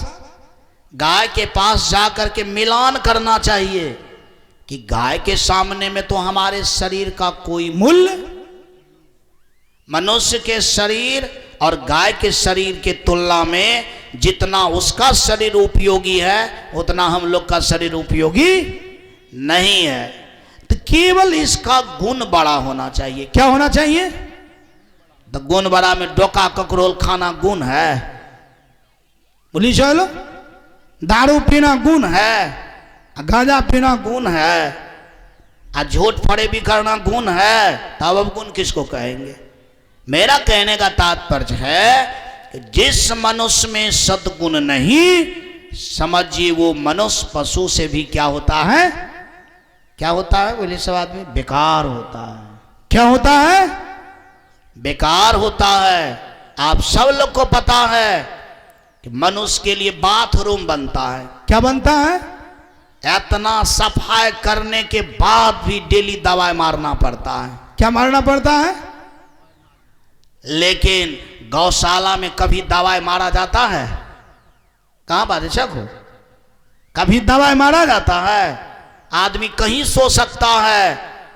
मतलब गौशाला में सोना लाभकारी है। अब बाथरूम में सोते तो की हेते? बीमारी हो जाते। क्या हो जाएगा? बोले सब लोग, क्या हो जाएगा? बीमारी हो जाएगा। आप समझ सकते हैं कल के गौशाला में पूजा पाठ होना चाहिए। गौशाला में अरे जहां पर गाय बंदी रहती है, भैंस बंदी रहती है, बात समझ में आ रही है, वहां पर आप ध्यान भजन कर सकते हैं। क्या कर सकते हैं? और कहा गया है कि पंचामृत जब बनता है, गाय के दूध से, घी से, दही से, मूत्र से, गोबर से, तो गौशाला में भी छीटा जा सकता है, लेकिन एक जगह नहीं, जगह नाम से बाथरूम, जिसका नाम क्या है, हर जगह पंचामृत छिटा जाएगा, लेकिन खबरदार बाथरूम में छिटना पाप है। बाथरूम में छिटना, अब आप समझ सकते हैं कि मनुष्य का वेट कितना है, तब मनुष्य मोच पर जब हाथ देता है तो कहता है कि नहीं हम मोचिए कुछ। बात समझ में आ रही है? इसका मतलब है कि वो सोच करके नहीं देखता है।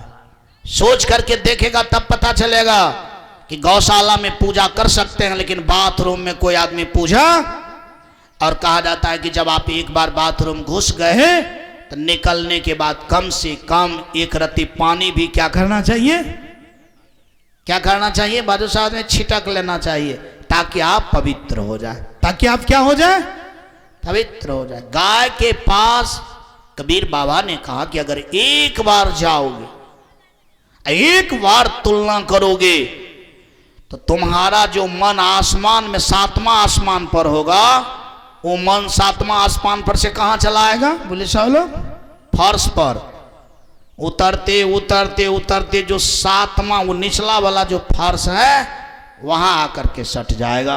मेरा कहने का तात्पर्य ये है कि एक बार गाय के पास जाए तो, इसीलिए गाय के पास हम शरीर से ना जाएं, विचार से जाएं। कैसे जाए? हाँ, विचार से जाए, इसीलिए आप विचार से जाएं। कहा कि लोगों को जाना चाहिए पेड़ के भी पास।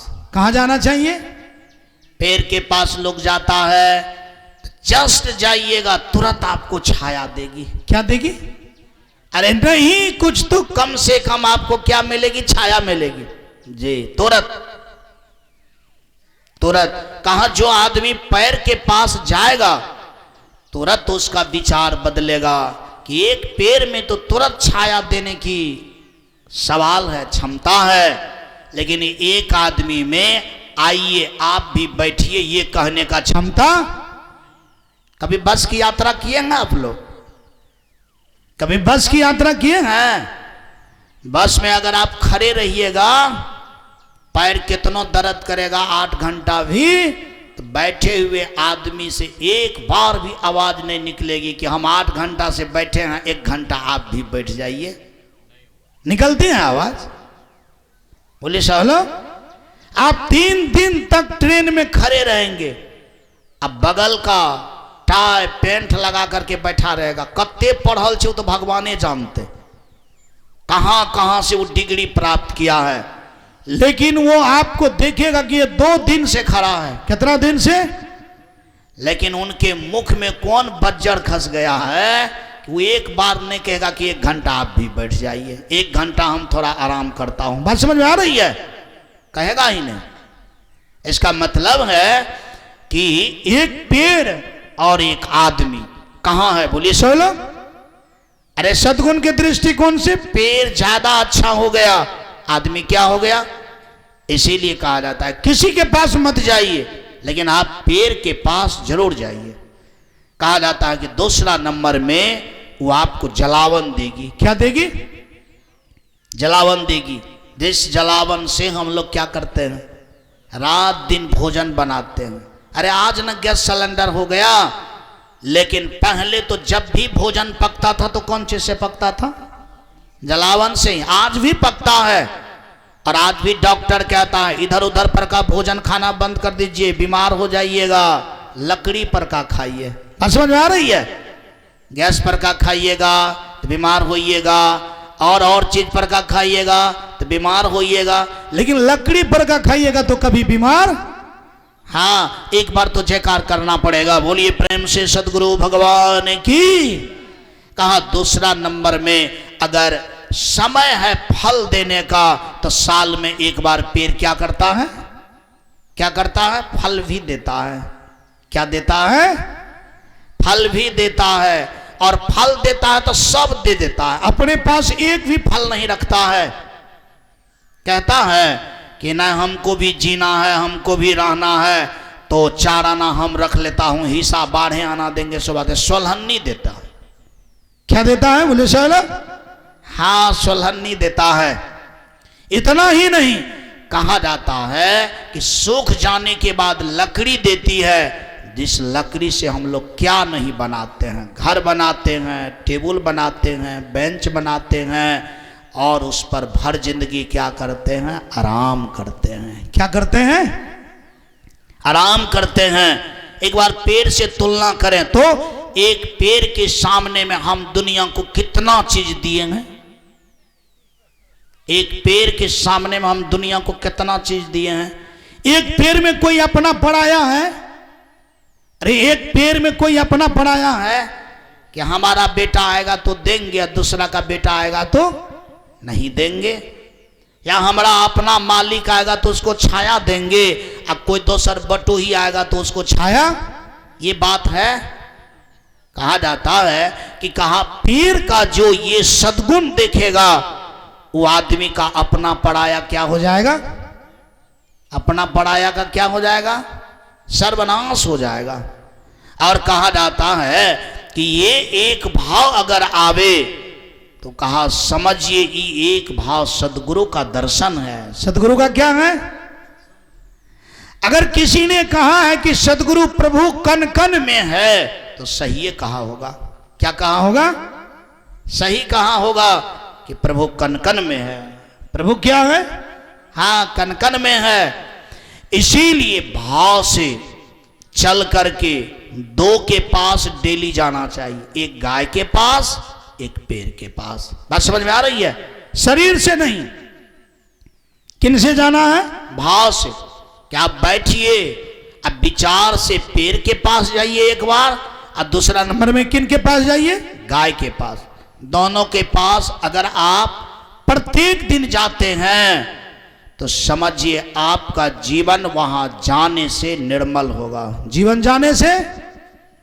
मैं आपको संतवानी दृष्टिकोण से कहता हूं कि जो आदमी गाय और पेड़ के पास प्रत्येक दिन जाएंगे चित्त से, मन से, और जो गंगा स्नान प्रत्येक दिन करता है। क्या करता है?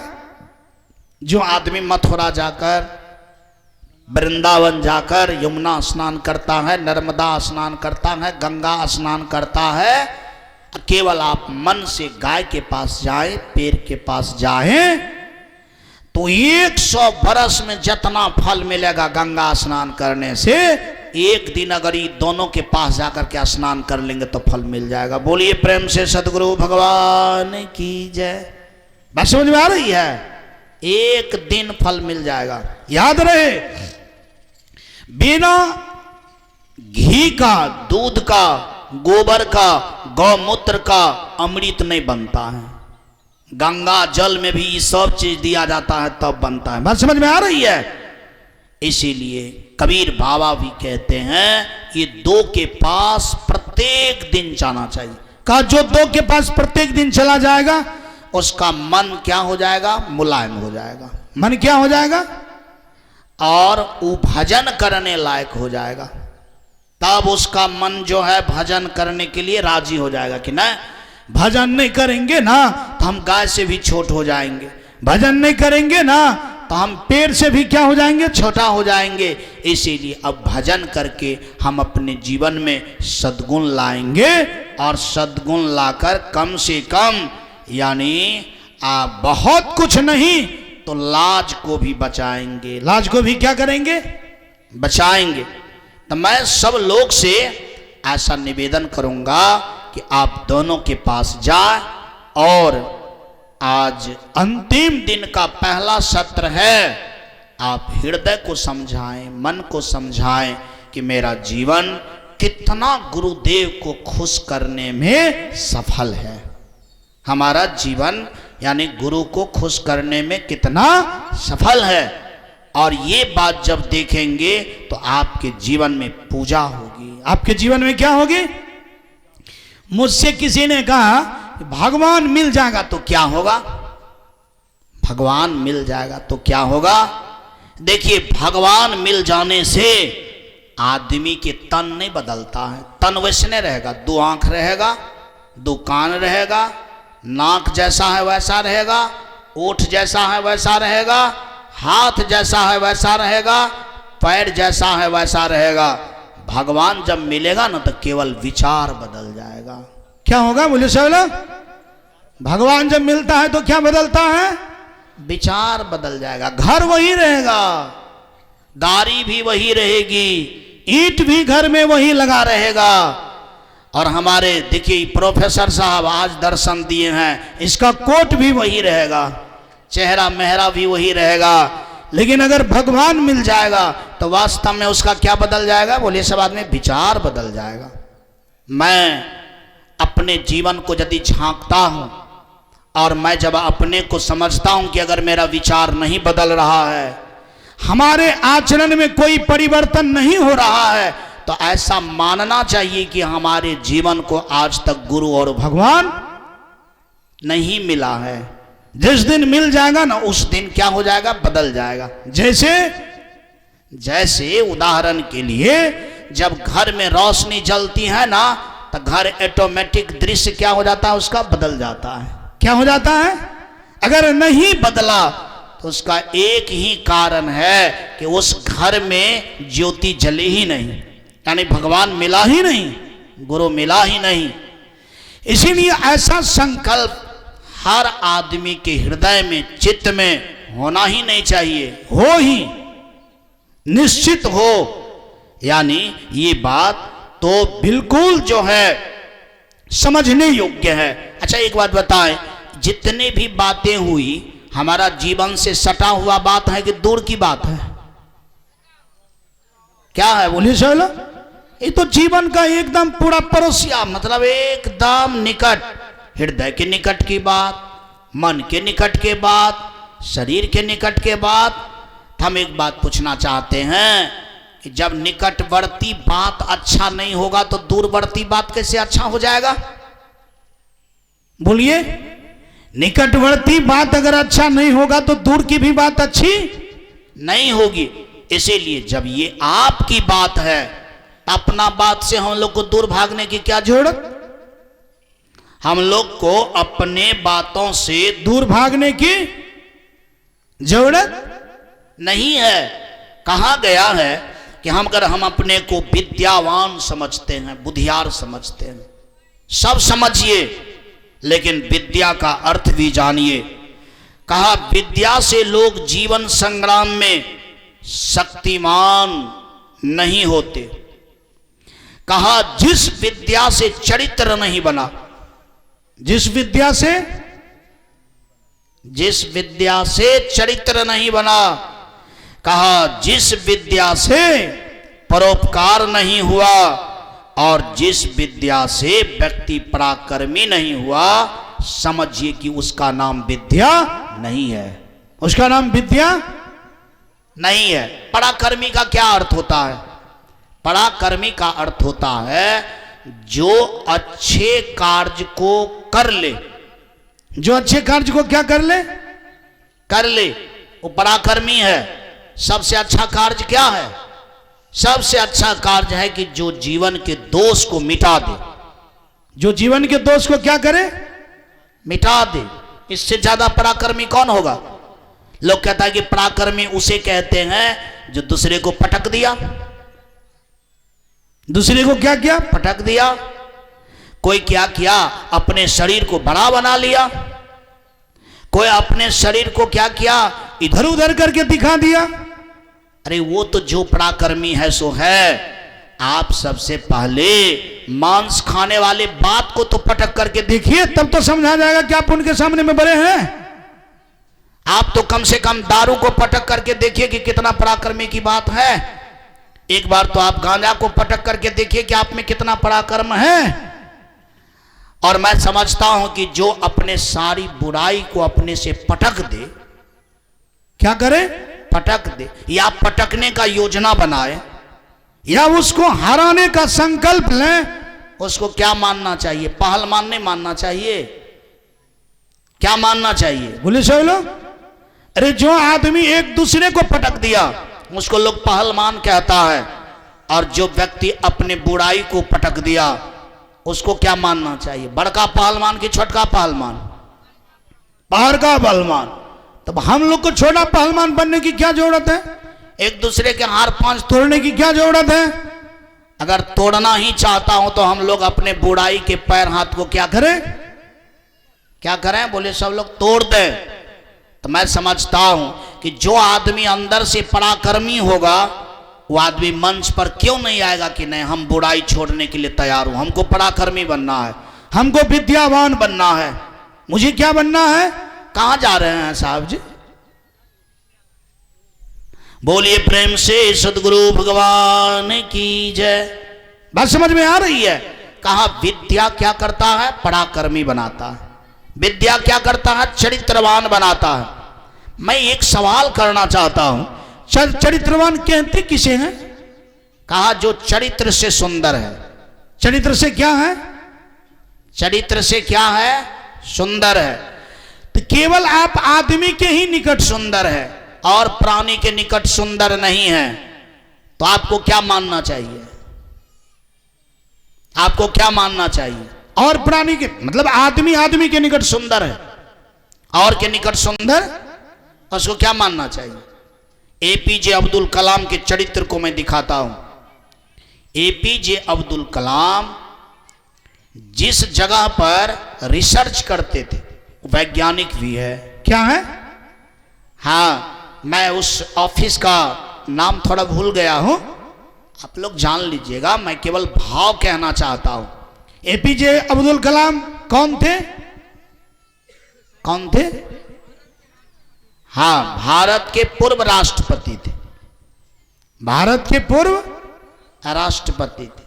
कहा एपीजे अब्दुल कलाम जिस सेंटर में रिसर्च कर रहे थे, रिसर्च, तो सरकार के मन में बात हुई कि इसको चारों बगल से घेरा जाए। क्या किया जाए? घेरा जाए दीवार दे करके, क्योंकि यहां तो बहुत बड़ा काम होता है। आजकल तो सरकार की योजना में स्कूल, कॉलेज, यानी बहुत बहुत चीज को घेरा के लिए पैसा आता है, तो घेरा जाए। तो ठीक है, घेरा जाए। घेरा शुरू हुई। जब घेरा हो गया तब योजना में आई कि तार के कांटा भी लगा दिया जाए। क्या किया जाए? हाँ, तार के कांटा। जब तार के कांटा की बात आई तब एपीजे अब्दुल कलाम ने कहा कि तार के कांटा नहीं लगाइए। क्या कीजिए? तार के कांटा नहीं लगाइए। कहा क्यों? सुरक्षा बढ़ेगी। कहा देखिए दीवार रहेगा ना ऊपर में चौड़ा थोड़ा, तो उस पर पक्षी भी बैठेगा। क्या होगा? पक्षी भी बैठेगा, कुछ आराम भी करेगा। दीवार तो हो ये गया, चारों बगल सब पक्षी वगैरह को, जीव सब को रहने का अच्छा मतलब एक आश्रय हो जाएगा। अब कांटा लगा दीजिएगा ना तो एक पक्षी वगैरह बैठेगा तो कांटा चुभेगा तो उसको क्या मिलेगी? दुख मिलेगी। बात समझ आ रही है? ये बात सुन करके सारे लोग दंग हो गए। इसका मतलब उनका चरित्र आपको कैसा लग रहा है? उनका चरित्र आपको कैसा लग रहा है?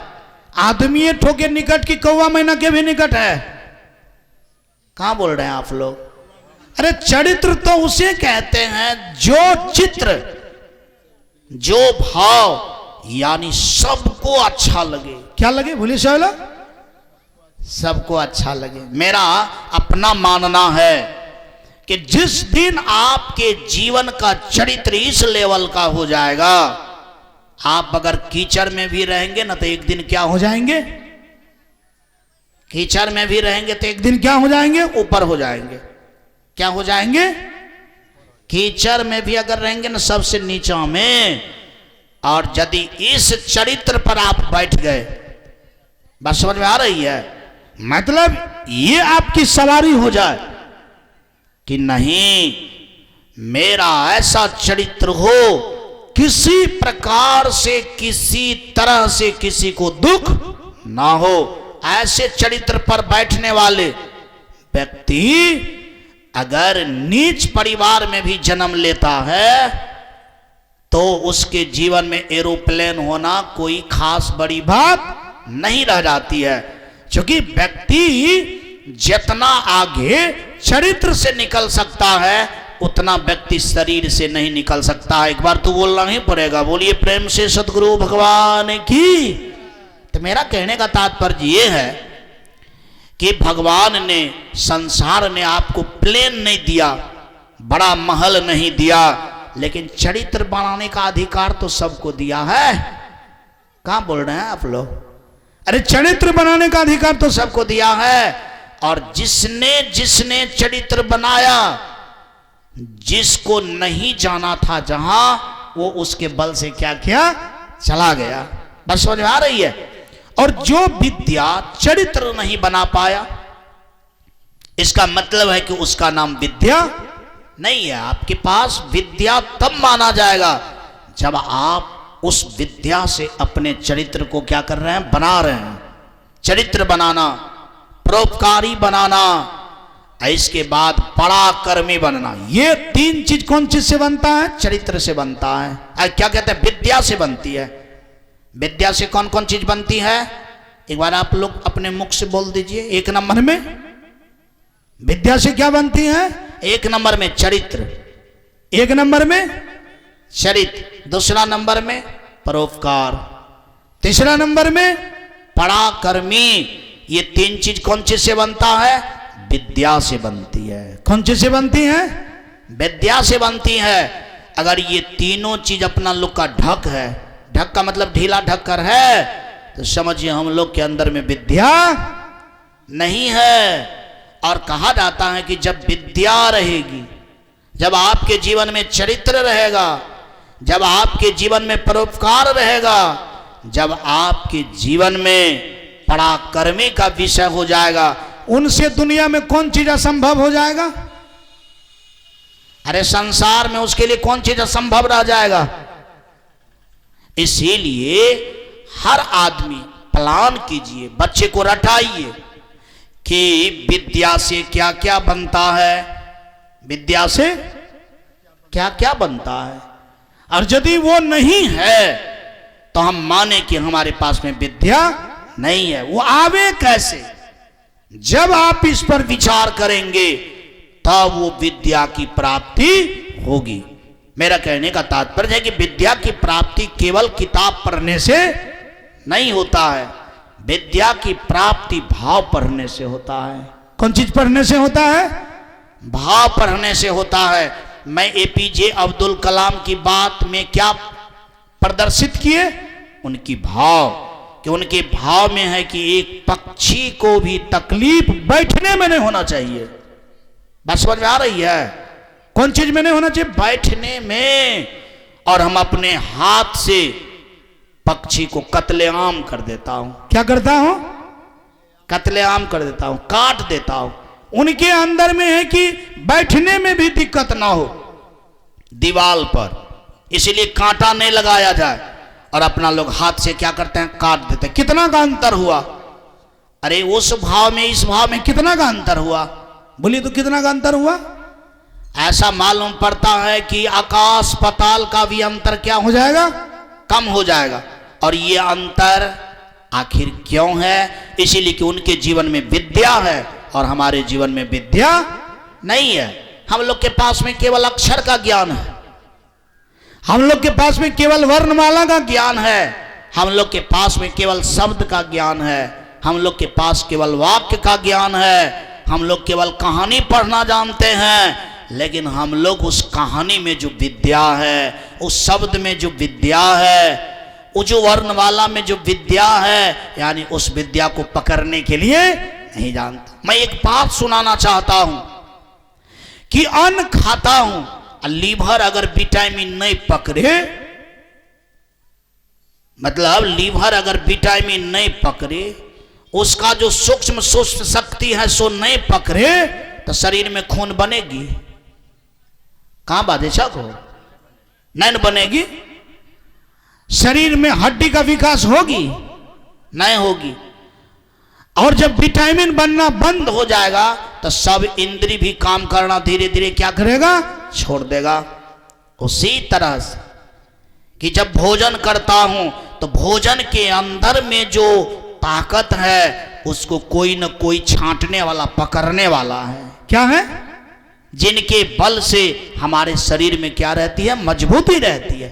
ठीक उसी तरह से कितनों वर्णमाला सुने, कितनों शब्द सुने, अब कितनों वाक्य सुने, जब उनके शक्ति पकड़ में ना आवे तो समझिए विद्या केवल सुनता हूं, केवल पढ़ता हूं, केवल बोलता हूं, और जिस दिन वो शक्ति पकड़ में आ जाए तब हम लोग के अंदर में विद्या होगी, और जब ही विद्या होगी तो उनसे हम लोग के अंदर का चरित्र बनना क्या हो जाएगा, प्रारंभ हो जाएगा। परोपकारी बनना क्या हो जाएंगे, एकदम शुरू हो जाएंगे। इनके बाद हम लोग के जीवन से पराक्रमी उभर उठेगा, और जब ही ये पराक्रमी हो जाएगा व्यक्ति तो असंभव चीज भी उसके लिए क्या हो जाएगा, हाँ संभव हो जाएगा। तो आज के मैं कथा में पहला दिन, अंतिम दिन के पहला सत्र में बात को रख कि जिनको जिनको सदगुरु को खुश करना है, क्या करना है, क्योंकि शाम में इस यज्ञ से, यज्ञ की समाप्ति है, सदगुरु जो आए तो फिर उसकी विदाई भी है। तो विदाई करने वक्त हम लोग को प्लान बनाना है कि गुरुदेव को खुश करके भेजना है। तो यदि खुश करना है तो गुरुदेव तब खुश होंगे जब उनकी बात को क्या करेंगे, रखेंगे। और गुरुदेव का एक ही बात है कि हे मानव भगवान, सब अपना बुराई को छोड़िए, सब अपना बुराई को क्या कीजिए, ये पक्का बात है उसका। इसीलिए ये कथा तब माना जाएगा कि कथा हुआ जब हम लोग बुराई को त्याग करने में अग्रसर आगे बढ़ेंगे। लाइन लग जाए कि ना हम त्याग करेंगे, हम त्याग करेंगे, हम त्याग करेंगे। जैसे बेटी विदाई होती है ना तो रोने वाले का क्या लग जाता है, लाइन लग जाता है।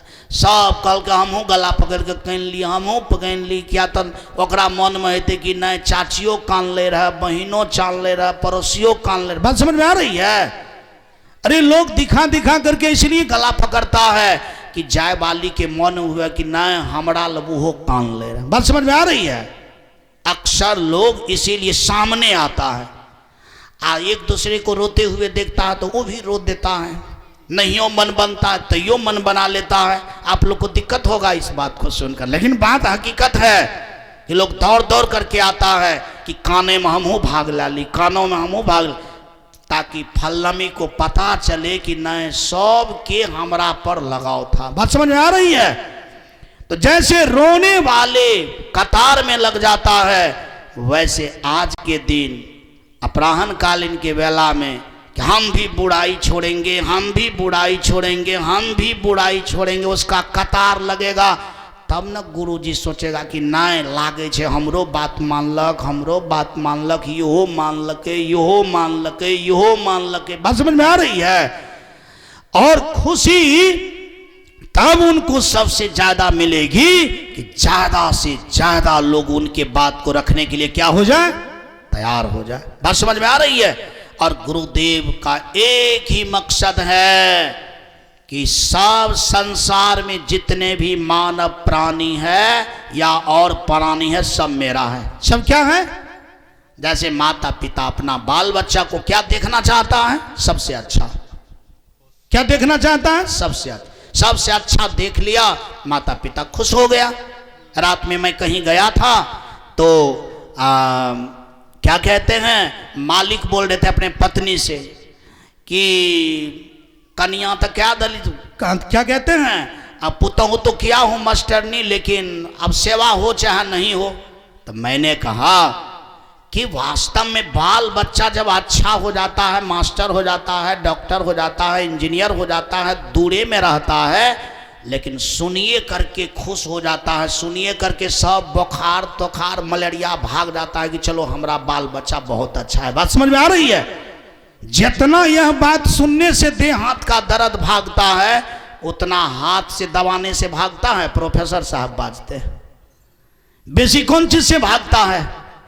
बेसी दर्द भागता है अपने बाल बच्चा को बड़ा से बड़ा पोस्ट पर जब देखता है। बात समझ में आ रही है? उसी तरह से सदगुरु का, प्रभु का, संसार में सब प्राणी बाल बच्चा है, और वो तब खुश होता है जब सब बाल बच्चा क्या हो जाएंगे? अच्छे हो जाएंगे, शुद्ध हो जाएंगे, पवित्र हो जाएंगे। इसीलिए शुभ शुभ ढंग से हम सब लोग अंतिम बेला में गुरुदेव को क्या करेंगे? खुश करेंगे। क्या करेंगे? खुश करेंगे। अब देखा जाएगा कि अंतिम बेला में आप लोग कितना खुश करते हैं। आज के सत्र में मैं तो बहुत कुछ बात को रखे, लेकिन उस बात पर हम लोग यकीन करें। समय भी हो गया है, बचा हुआ कथा अगला सत्र में देखा जाएगा। बोलिए प्रेम से सदगुरु भगवान की।